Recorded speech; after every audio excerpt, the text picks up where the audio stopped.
오늘 말씀의 제목은 국가의 통치자에 대하여라는 제목으로 말씀 나누기를 원합니다. 웨스트민스터 신앙고백서 오늘 우리가 23장을 할 순서인데요. 우리가 지난주 두 주에 걸쳐서 22장에 합당한 맹세와 서약이 무엇인가라는 것을 배웠습니다. 합당한 맹세는 신자 자신이 맹세하는 바에 대해서 하나님이 보증되어 주셔야 될 그것이고, 또 맹세한 바를 실행함에 있어서 그 실행의 결과의 판단을 누가 하시냐면 하나님이 하신다라는 것을 전제하는 것이 맹세입니다. 그래서 하나님이 우리의 증인이 되시고 심판자가 되어 주실 것을 요청하는 것이 바로 맹세인 것이죠.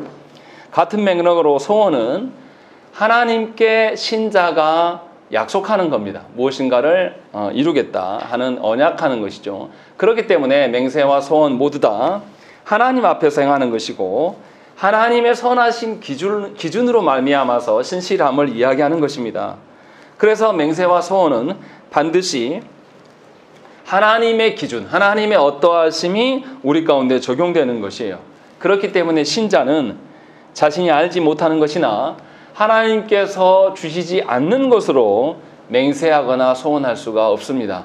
하나님이 주시지 않는 것을 맹세하는 것은 교만한 것이고, 하나님이 주시지 않는 것을 또 소원하는 것은 하나님을 무시하는 태도일 수밖에 없다는 것입니다.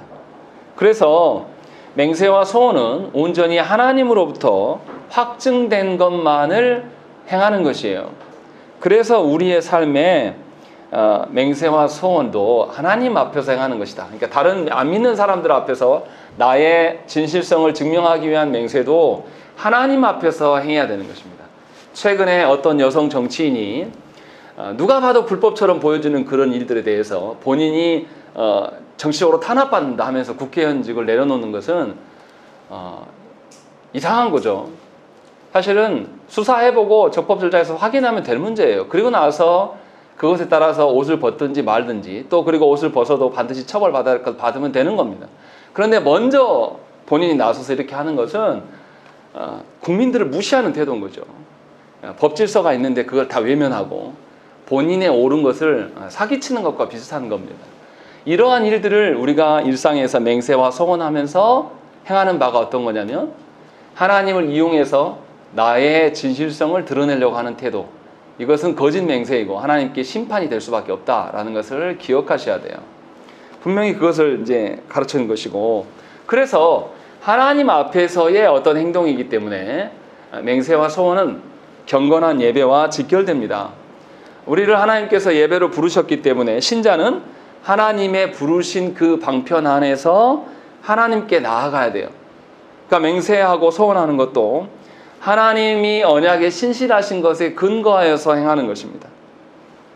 그래서 교회 안에서 맹세와 소원의 그 종류들을 바르게 세워가야 됩니다. 제가 두 주에 걸쳐서 특별하게 예시를 많이 안 했는데요. 몇 가지 거론하고 넘어가야 될 것은, 먼저 하나님 주시는 말씀과 성례를 시행함에 있어서 이것도 맹세와 소원과 연계되어 있는 것입니다. 분명히 그리스도께서 우리를 향하여서 하나님의 진노를 받으신 그 기준으로 우리가 하나님의 말씀을 받고 성례를 치러야 될 것들, 그것을 우리가 알아야 했어요. 그러니까 우리가 생각하는 은혜가 아니라 하나님이 말씀하시는 은혜가 되어야 되는 것이고, 하나님의 앞에서의 정체성이 되어야 된다는 것입니다. 그리고 또 다른 예로 생각해 보면 교회 안에 맹세하는 경우가, 서원하는 경우가 있습니다. 그것이 뭐냐면 결혼 예배입니다. 로마 교회는 결혼 예배를 칠성사에서 성례에 집어넣어 버립니다. 그런데 우리는 그것을 성례에 집어넣지는 않아요. 그러나 결혼 예배는 반드시 하나님 앞에서 두 남녀가 서약하는 것입니다. 하나님의 말씀을 받은 신랑 신부가 말씀에 근거하여서 부부로 하나 될 것들을 하나님께 약속하는 것입니다.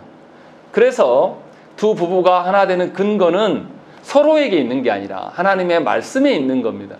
상대방이 나에게 잘 못해도, 내가 기대하는 바에 이르지 못해도 하나님의 말씀에 신실성이 있기 때문에 말씀에 근거해서 나의 할 바를 해야 되고, 그것을 해놓고 다른 이야기를 해야 되는 것입니다.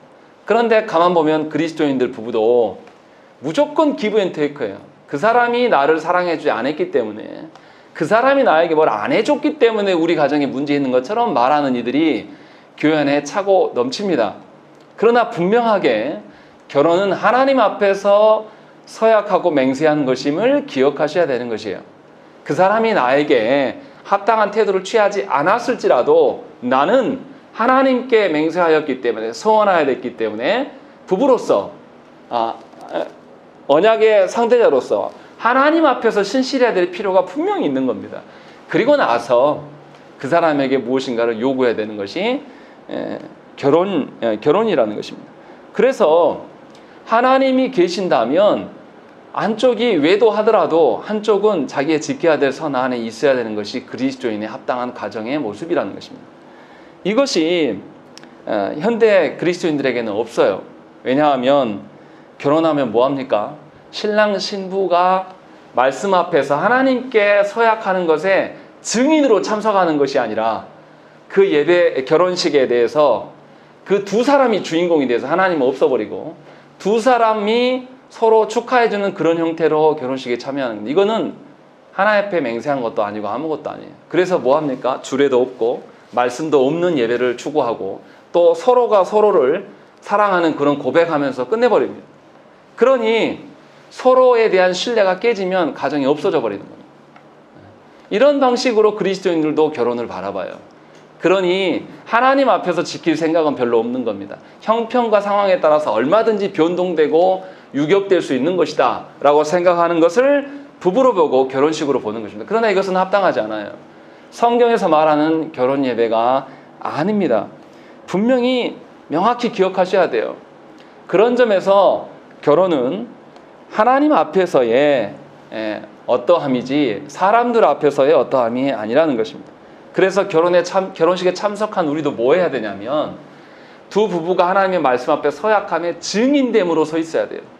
그래서 그 두 부부가 가정을 이뤄감에 있어서 어려운 위기에 봉착했을 때 그 부부에게 가서 내가 네 결혼식 증인으로 참석했었다. 너는 하나님 앞에서 신실할 것을 약속했었다. 이것을 기억할 수 있는 조력자로서 여러분들이 살아가셔야 된다. 그것이 두 사람의 부부됨을 인정하는 성도의 합당한 태도인 것입니다. 이것이 맹세와 서약의 예시예요. 또 다른 예로 이야기하면 교회의 직분자의 임직이 바로 이러한 것입니다. 특별히 목사를 임직할 때 어떻게 합니까? 목사에게만 서약을 받지 않아요. 목사에게 서약을 하게 하고 또 누구에게도 서약을 받습니까? 성도들에게 반드시 목사를 여러분들의 목자로 인정하며 여러분들의 영혼을 맡길 것인가를 반드시 물어봅니다. 그러니까 교회가 목사도 그렇고 성도도 그렇고 교회가 하나님 앞에서 둘 다 서약한 거예요. 한쪽이 문제가 생겨도 한쪽은 반드시 하나님 앞에서의 신실성을 가져야 되는 것이에요. 그런데 한국 교회 보면 그런 교회가 없습니다. 서로 상대방 탓에 목사는 성도 탓하고 성도는 목사 탓하면서 이래서 내가 이 교회는 망조들었다라고 이야기하는 것입니다. 이것은 하나님을 기만하는 행위고 분명히 하나님 앞에서 다 서약했음에도 불구하고 그것을 거절하는 거예요. 하나님께서 이 부분을 그냥 건너뛰지 않으십니다. 반드시 물어보세요. 그러니 여러분들이 조심해야 될 것을 교회를 이뤄가는 것에 있어서 누구의 잘못을 말하기보다 내가 정말 그 상황에서 그 자리에서 하나님 앞에서 신실하게 행했는가를 살펴야 돼. 이것이 합당한 맹세와 서원이에요. 상대방이 하든지 안 하든지가 중요한 게 아니고 내가 하나님 앞에 신실한 것인가를 먼저 생각을 해야 되는 것입니다. 그러니까 우리가 부르는 시편 찬송에서 다윗이 계속해서 아들 압살롬에게 반역당했을 때도 하나님 앞에 서 있고 장인이었던 사울에게 공격받고 죽을 뻔한 상황에서도 하나님 앞에 나아갑니다. 자신의 대적자들이 자신을 죽이게 하고 살려고 도망쳐서 똥을 집어먹고 미친 척하면서도 그 슬픔과 괴로움 속에서도 하나님께 나아가서 위로받기를 원하는 다윗의 모습이, 그래서 다윗이 의인인 거예요. 그래서 다윗이 믿음 있는 사람이라고 말하는 것입니다. 다윗도 실수 안 했다라는 거 아니에요. 다윗도 밧세바를 얻기 위해서 밧세바의 남편을 전쟁터 가서 죽여버립니다. 아주 나쁜 왕이에요. 그런데 선지자가 깨닫게 하셨을 때 다시 하나님께 돌이키는 것을 볼 수가 있어요. 하나님 앞에서의 맹세와 성원이 무엇인지를 너무나 잘 아는 왕이라는 것입니다. 저와 여러분들도 분명히 맹세와 성원이 이래야 돼요. 그렇게 서로를 바라본다고 생각을 해보세요. 그러면 상대방 입장에서 한번 봅시다. 제가 말씀 안에서 하나님 앞에 신실하려고 산다고 하면 제 배우자나 저에게 목양받는 여러분들이나 하나님의 신실성으로 서로 서 있기 때문에 흔들리지 않아요. 목사가 그러할 만해서가 아니라 하나님이 말씀이 그러하시기 때문에 우리는 안전하다라고 말할 수가 있는 거예요. 이런 방식으로 가정을 가르치고 부부를 가르치고 교회를 가르쳐야 됩니다. 이것이 합당한 맹세와 서한이에요.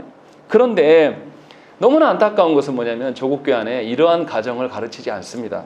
부부됨을 가르치지 않아요. 직분자를 세울 때도 마찬가지입니다. 조국교회는 거꾸로 이야기해요. 직분을 세워놓으면 이 사람이 변할 것이다. 그러니 직분자가 교회를 찢어내는데 제일 앞장서서 행하는 거죠. 교회 찢어낸 사람 누굽니까? 목사요, 장로요, 권사요, 집사들이 교회를 찢어내지 평신도가 찢어내는 경우는 없어요.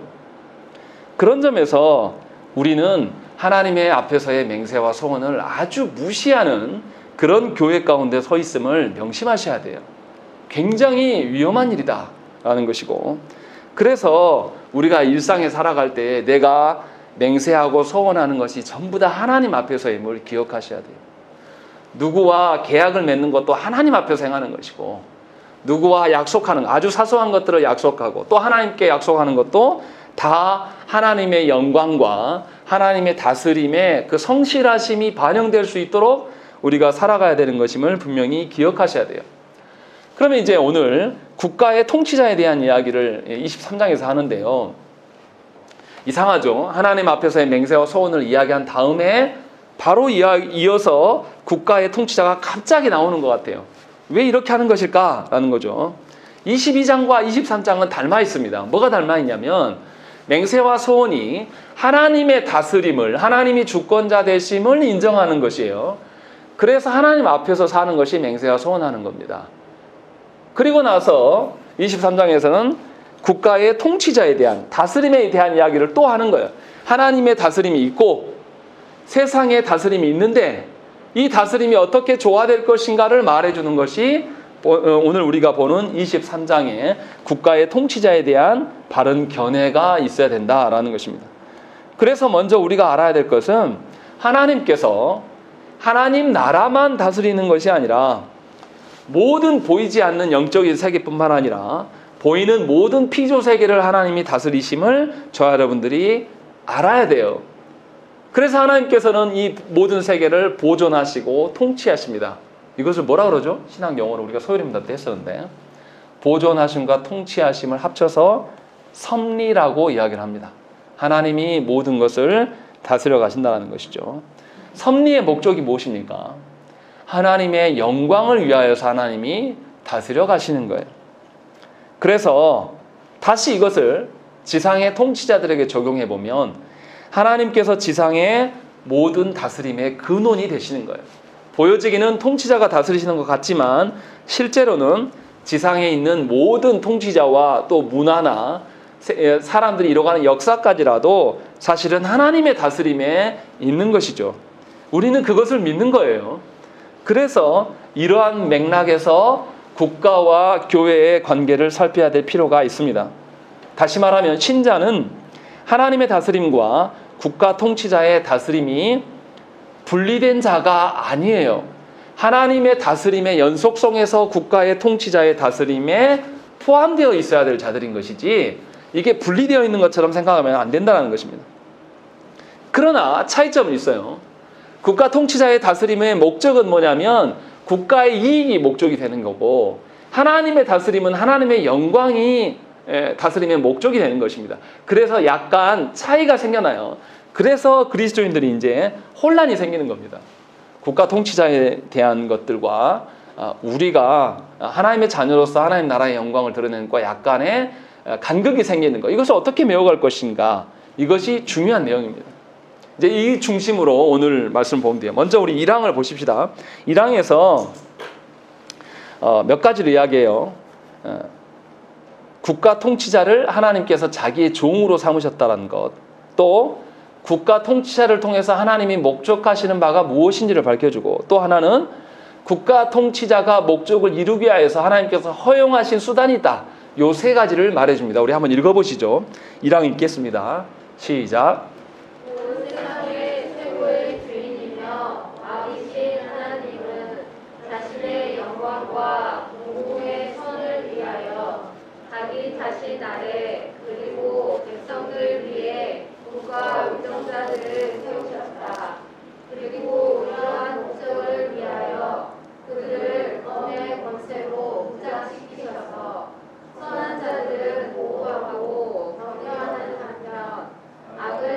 않는 자들은 처벌하게 하신다.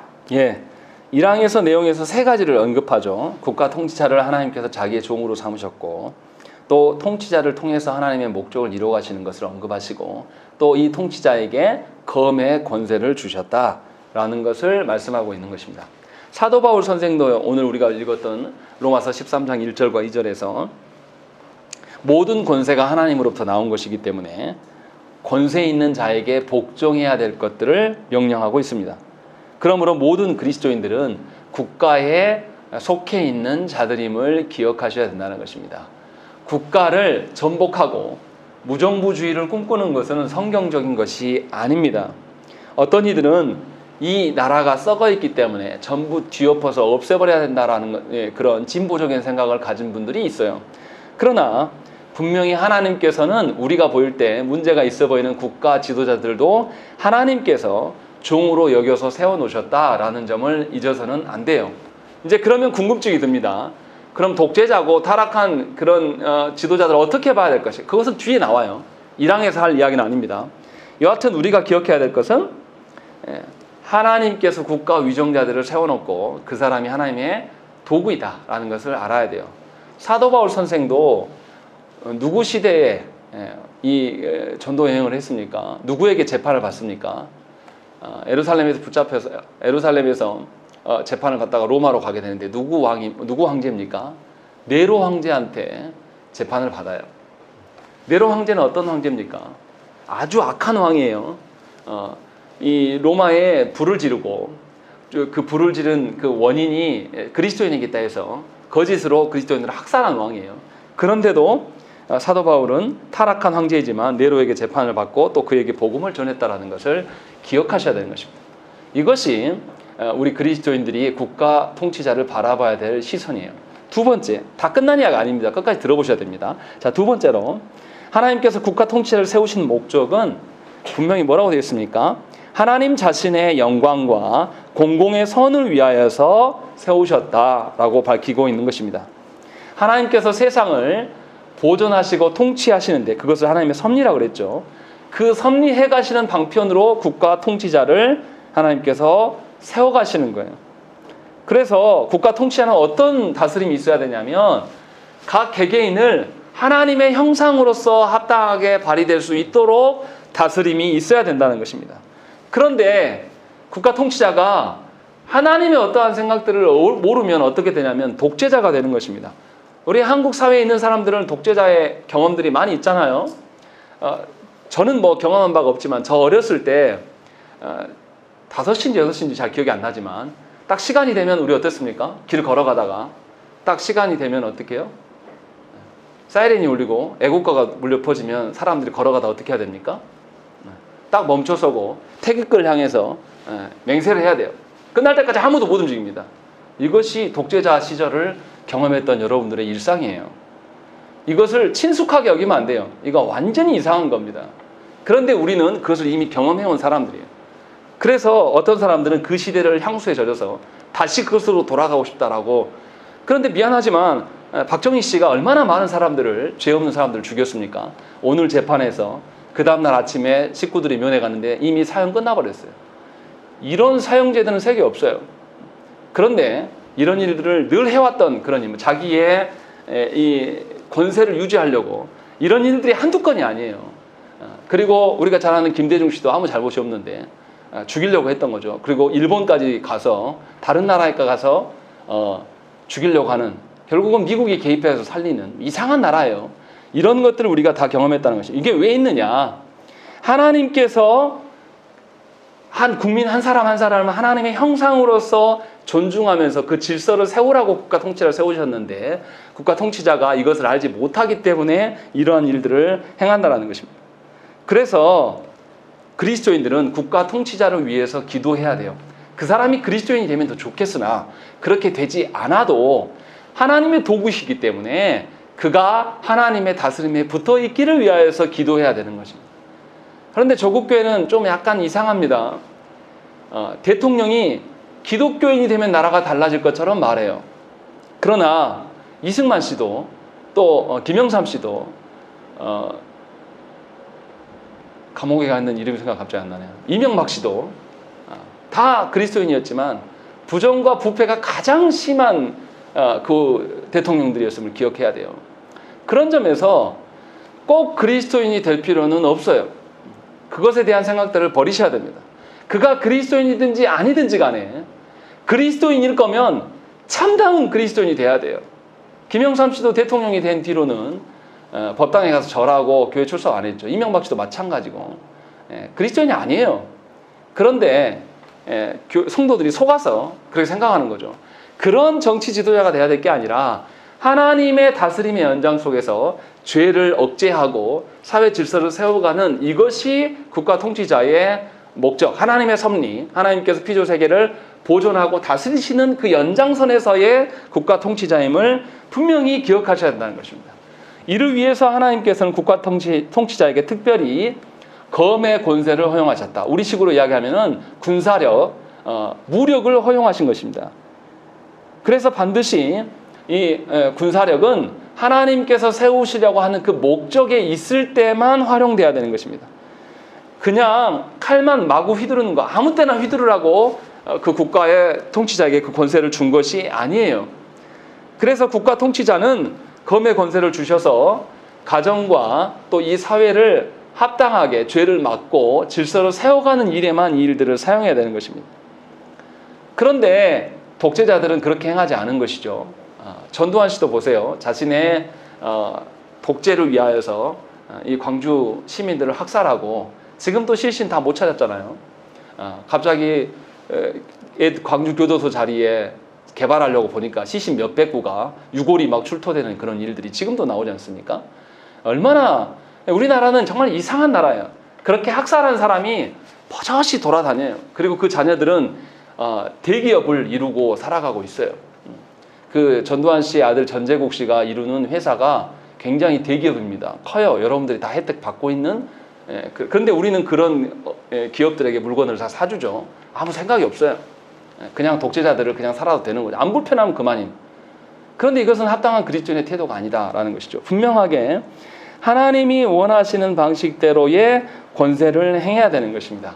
그래서 국가가 사회 질서를 바르게 세울 뿐만 아니라 국외적으로는 외세의 침입을 막으면서 국가의 안녕을 도모해야 되는 것입니다. 이러할 때에 검을 활용해라. 군사력을 활용해라 라고 말씀하고 있는 것입니다. 그래서 시민인 우리는 국가에서 합당하게 제정해 놓은 의무에 대해서 반응해야 될 필요가 있는 것입니다. 우리가 아는 우리 시민으로서의 의미가 뭐가 있습니까? 국방의 의무, 납세의 의무, 또 교육의 의무, 근로의 의무, 또 찾아보니까 예전에는 없었던 환경 보존의 의무도 있더라고요. 이런 것들에 대해서 우리가 합당하게 성실하게 대응해야 되는 것입니다. 어떤 사람들은 자기의 종교적 신념으로 인하여서 칼과 총을 들을 수가 없다라고 하면서 감옥에 가는 사람들이 있어요. 여호와의 증인이죠. 이것은 성경적으로 합당한 태도가 아닙니다. 하나님께서 세우신 국가의 개념을 본인 스스로 저버리는 것입니다. 그러니까 오해하시면 안 되는 게 뭐냐면 국가가 자기의 안녕을 위하여서 무력을 동원하는 것을 하나님 허락하신 거예요. 그러니까 그런 전쟁은 가능해요. 근데 침략 전쟁을 말하는 것이 아니에요. 거기에서 할 수 없이 우리가 적군들을 막아내고 그 사람들을 죽이는 것을 살인이라고 하지 않습니다. 그것은 반드시 있어야 될 일이에요. 그러니까 나라의 생존을 위하여서 필수 불가결할 때는 하나님께서 권력을 사용하시도록 하나님께서 군사력을 사용하시도록 주었어요. 그래서 모든 그리스도인들은 국방의 의무를 져야 됩니다. 분명히 이것은 반드시 알아야 되는 것이고, 또 전쟁을 행할 때 무슨 보복이나 우리 힘을 과시하기 위해서 전쟁을 행하는 것은 행해서는 안 됩니다. 그런 점에서 미국이 벌이는 전쟁은 굉장히 위험하죠. 미군이 아프간에 개입하게 되는 역사적 배경을 다 말할 수는 없지만 아프간이 원래 러시아로부터 핍박을 받을 때 미군이 뭐 했냐면요. 그때 아프간한테 탈레반한테 무기를 대줬어요.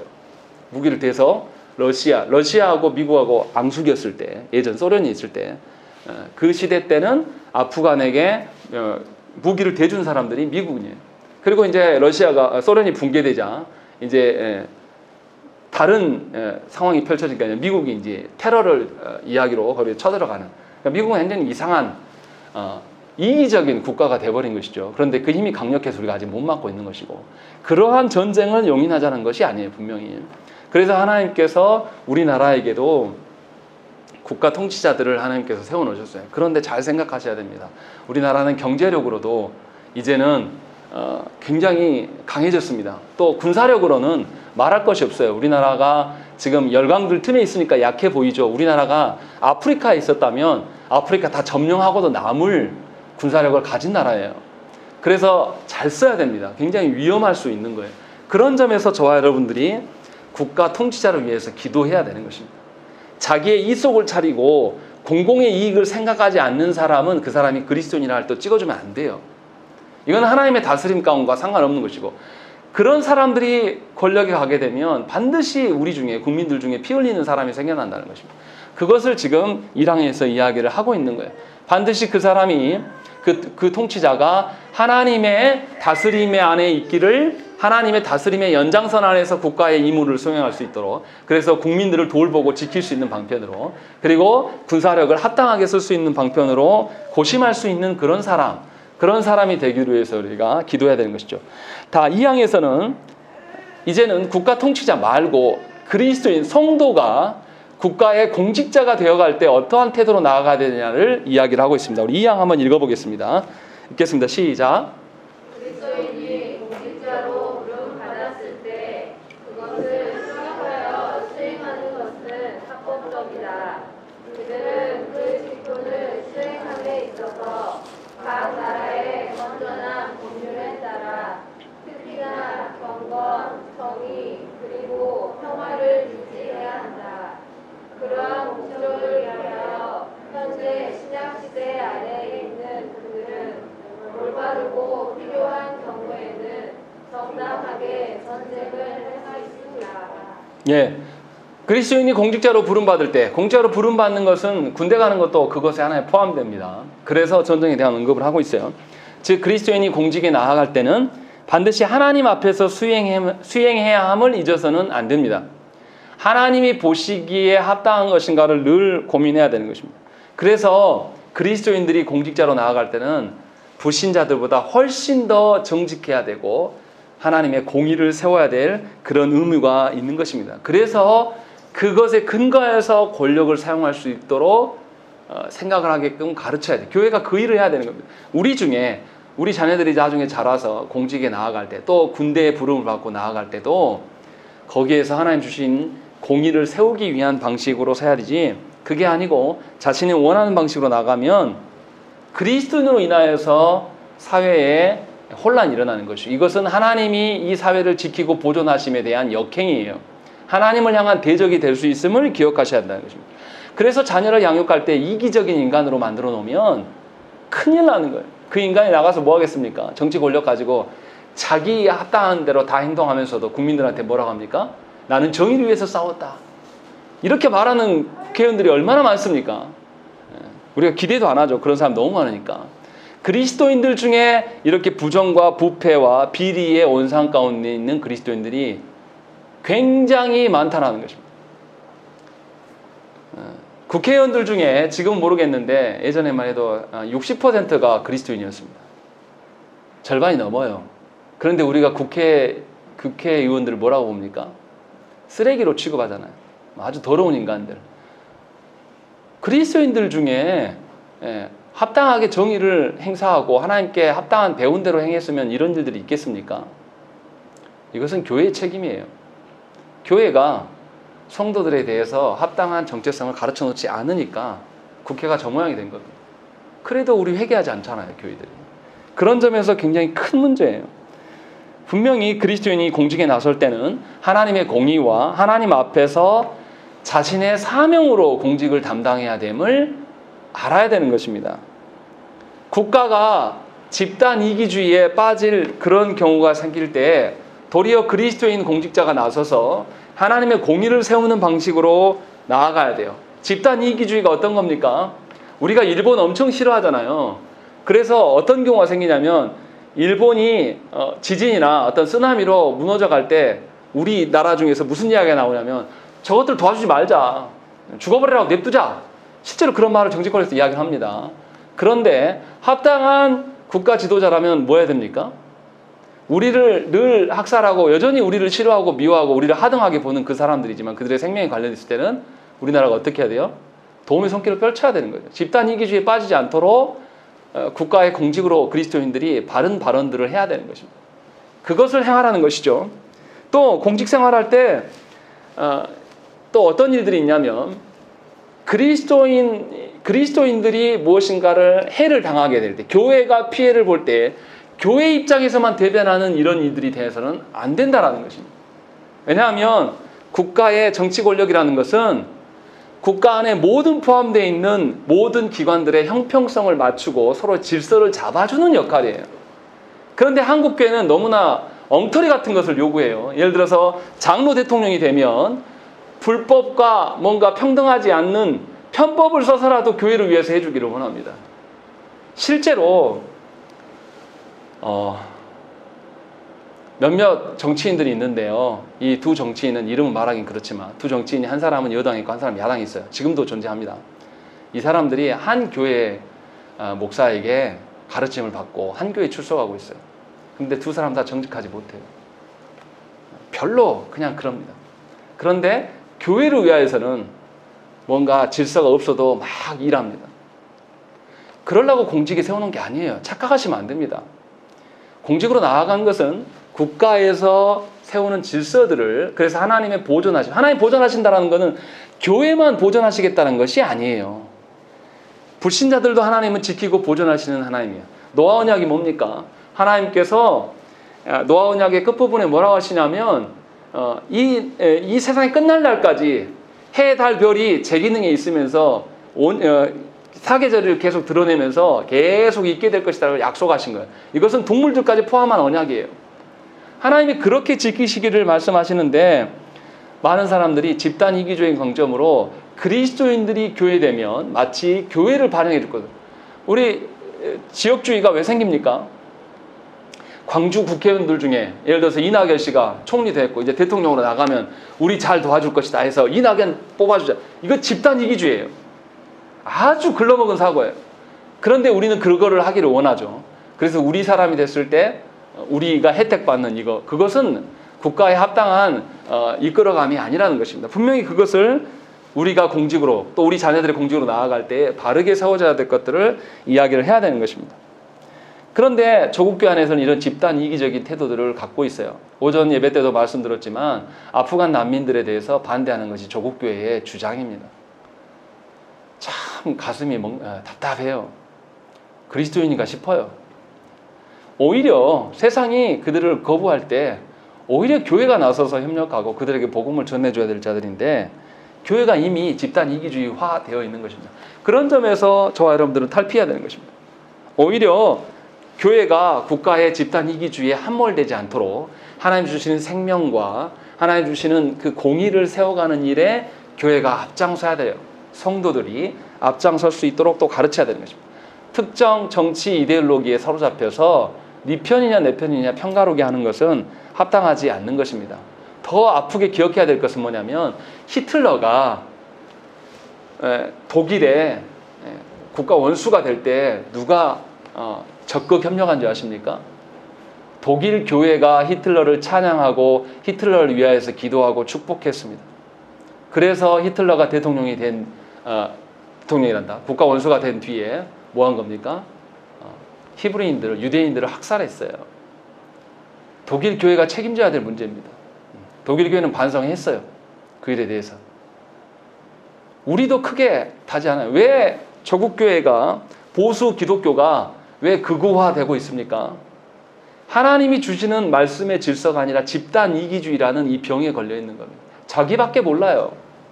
사회법을 어겨서라도 사랑제일교회 이 사람들은 자기 하고 싶은 이야기만 하겠다는 거죠. 거기 지역이 재개발되는데 우리 교회는 못 건드려. 보상 몇백 이상 안 해주면 절대 못 나가. 이런 방식으로 해서 거기 다 자기들이 쓰레기 갖다가 쌓아놓고 못 들게 막고 있잖아요. 이게 교회입니까? 세상이 뭘 보고 배우겠습니까? 이런 방식으로 행해서는 안 된다는 것입니다. 그것이 그리스도인들이 공직을 바라보는 온당한 시선이 있어야 될 것들을 2항에서 이야기하는 것입니다. 그리고 3항에서는 통치자의 사명이 무엇인지를 언급합니다. 너무 길어서 읽지는 않겠습니다. 국가와 교회의 독립성을 이야기를 하고 있습니다. 교회는 국가의 다스림에 따라야 하지만 교회의 고유 권한인 예배하는 것과 복음을 전하는 일에 대해서는 국가로부터 간섭받을 필요가 없는 것입니다. 국가는 교회에 개입할 수 있는 부분과 개입할 수 없는 부분을 확실히 구별해야 되는 것입니다. 이를테면 우리가 지금 코로나 상황 가운데 있죠. 질병에 대한 통제권은 누가 갖고 있습니까? 교회가 갖고 있는 게 아니에요. 국가가 갖고 있는 겁니다. 그렇기 때문에 교회도 질병에 대한 통제권에 대해서 어떻게 해야 돼요? 수용하고 순종해야 될 필요가 있는 거예요. 그런데 조국 교회는 공무원들 오시는 분들한테 제가 여쭤봤어요. 그러니 그분들이 뭐라고 그러냐면 목사님처럼 화 안 내고 격려해주는 목사님은 10%도 안 됩니다. 광주에서도 그런다는 거죠. 이게 교회입니까? 이건 합당한 태도가 아니라는 것입니다. 통치자의 사명이 바르게 세워질 수 있도록 교회가, 성도가 협력해야 돼요. 그러나 국가와 교회가 분리될 수 있도록 우리가 서가야 된다는 것입니다. 그러니까 우리 시대에 일부 기독교의 목사들이 정치권에 뛰어들어서 본인이 교회 지도자도 되고 또 국가의 어떤 통치자의 선안에 서려고 하는 것은 아주 악한 것입니다. 이건 성경적인 태도가 아니에요. 그런 사람들의 주장에 대해서 들을 필요도 없는 겁니다. SNS를 통해서 카톡으로 여러분들한테 이상한 영상들 많이 날아다니는 거 제가 알아요. 그런데 이런 것은 아예 끊으셔야 됩니다. 이거는 성경적인 태도가 아니라는 것입니다. 교회 역사 가운데 늘 국가 지도자와 교회의 지도자가 다툼이 있었습니다. 우리가 잘 아는 성공회가 영국에서 출발했는데 헨리 8세가 자기가 본처를 버리고 새로 장가가고 싶단 말이죠. 그런데 본처를 버리면 로마 카톨릭도부터 왕으로서 허락을 안 받으니까 로마 카톨릭에서 벗어나고 새로운 종교를 만든 것이 성공회예요. 그때 헨리 8세가 자기가 왕권으로 성공회의 수장들을 임명합니다. 사제들을 본인이 임명해요. 왕이. 이것도 합당하지 않다라는 거죠. 또 교회 안에서 어떤 일이 있었냐면 교황이 어떤 제국의 황제를 능멸하는 일이 있어요. 그것이 카노사의 굴욕의 사건인데 그것이 1054년의 이야기인데 그때 교황이 이긴 것 같았어요. 그런데 세월이 흘러서 나중에 역전됩니다. 나중에 교황이 그 황제 앞에 무릎 꿇고 비는 일이 생겨나는 것입니다. 이것은 성경적인 태도가 아니고 분명하게 하나님께서 국가 통치자에게 주신 영역을 교회가 넘보는 그런 일들인 것입니다. 그러니까 우리가 기억하셔야 될 게 하나님께서 주신 그 다스림에 교회의 권한이 있고 국가의 권한이 있고 분리되어야 될 것들과 서로 존중해야 될 것들이 있는 것입니다. 그래서 교회는 정치적인 우두머리가 되어서는 곤란해요. 그러니까 교회 안에서 우리 성도 중에 어떤 이번에 무슨 선거에 나가니 뽑아주세요 이런 말 하면 안 돼요. 교회는 우리 교회 성도 중에 그 사람이 됐으면 좋겠으나 공적으로 그런 일들을 행하는 것이 교회가 아니라는 것입니다. 예배 중에 나와서 인사를 시킨다든지 이것은 정치에 참여하는 태도가 되는 것입니다. 각 개개인의 성도가 정치에 참여하는 것은 합당하지만 교회가 나서서 그 일을 하는 것은 교회의 권한이 아니라는 것입니다. 교회 안에 직분자를 세울 때도 어떻습니까? 목사와 장로와 집사와 권사를 세울 때는 투표하잖아요. 투표할 때 인기 투표가 아니에요. 하나님이 뜻하신 바가 누구인가? 정말 저 사람이 하나님께 보시기에 합당한 직분자가 될 것인가를 기도하면서 뽑는 거예요. 선거운동 하는 게 아니란 말이에요. 그런데 어떤 교회는 막 벽보를 붙여놓고 앞에 나와가지고 우리 남편 뽑아주세요 하고 막 선거운동하고 있어요. 얼마나 성경을 모르고 얼마나 직분자에 대해서 모르면 그런 일을 합니까? 이런 일들에 대해서 우리가 탈피할 수 있어야 되는 것입니다. 분명하게 하나님께서 주신 국가 통치자의 권한과 교회의 권한이 다른 것이고 서로 존중할 수 있는 것이 우리의 태도라는 것입니다. 그러니까 교회는 국가가 예배하는 일을 방해하든지 복음을 전해하는 일에 대해서 방해하는 일에 대해서는 순종할 필요가 없어요. 그러나 국가 질서를 세우기 위한 사회 질서와 안녕을 위하여서 세우기 위한 것들에 대해서 순종해 줘야 되는 것입니다.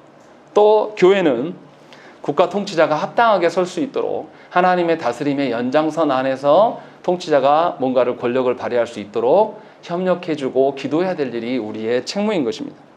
그래서 교회와 국가 모두가 하나님의 다스림을 존중하고 하나님의 질서 안에서 존재할 수 있도록 서로 세워나가야 되는 것입니다. 그리고 마지막 사항에서는 통치자에 대한 의무에 대해서 이야기를 합니다. 통치자에 대한 의무가 통치자가 의무를 가져야 한다 이 뜻이 아니라 통치자를 향한 교회의 의무를 말하고 있는 것입니다. 그래서 교회는 국민으로서 국가 통치자를 위해서 기도해야 합니다.